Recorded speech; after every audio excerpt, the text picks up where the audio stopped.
یه خانومی رو دیدم. این خانم متاسفانه آقای دکتر پوشششون خیلی مناسب نبود، لباس بدن نمایی داشتن.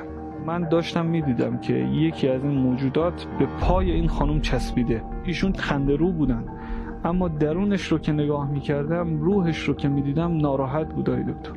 گریه میکرد از اون موجودی که بهش چسبیده و از اون تاریکی هایی که دور تا دور این خانم حلقه زده. علاوه بر این که روی روح ایشون تاثیر داشت آقای دکتر، باعث میشد که بدنشون هم حتی کبود بشه یا یه سری بیماری هایشون بگیرن. من میفهمیدم که این خانم داره درد میکشه، اما نمیدونست علتش چیه. اون تاریکی ها باعث جذب همون موجودات بدبویی بود که می اومدن و انگار که تغذیه میکردن از این تاریکی ها. هر جا اون تاریکی ها بود اینها به سمتش هجوم می بردن و این حاصل نگاه های هیز و هرزه مردهایی بود که به این خانم به چشم بد نگاه کرده بودن. متاسفانه امام صادق علیه السلام میگه شیعیان ما در آخرالزمان فاجعه حره رو قطعا مطالعه کنن، بگید، تحلیل کنید. به مصیبتی به مراتب برتر از فاجعه حره جامعه اسلامی دچار خواهد شد اگر قاعده رو نفهمه.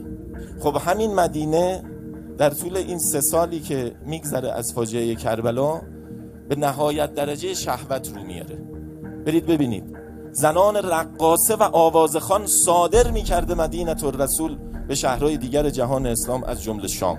همین یزید ابن معاویه‌ای که با عنوان امیرالمومنین باش بیعت کرده، گفته جانشون، مالشون، ناموسشون و لشکر 11,000 نفری من حلال و طیب و طاهر، 10,000 نفر قتل عام عمومی مردم مدینه.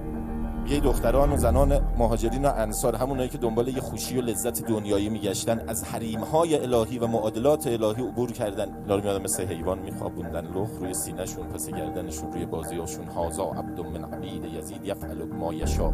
این مهر داغ میکردن، میزدن. 9,000 ولد نامشروع متولد شده که معروف شدن به اولاد الحره، زنازادگان فاجعه حره. شب عروسی با زنش، با ناموسش عکس گرفته، اونم با لباسای نیمه اوریان، بعد عکسش زده تو خونه و هر نامحرم میاد اون عکس تابلو رو داره میبینه. حالا بعضیا که انقدر بی حیاان که همین عکسای سرباز خودشون توی شبکه‌های مجازی میذارن همینجوری.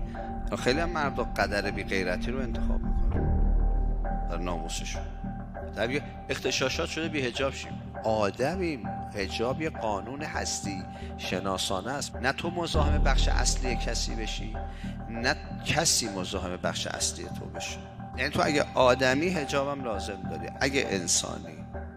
ولی زن و مرد نه، زن و مرد حجاب نمیخوان. این خانمایی که چادر سرشون میکنن میرن بیرون میان، خدا شاهد اجر شهید میبرن روز قیامت، چون دعوت هست. همین چادر دعوت.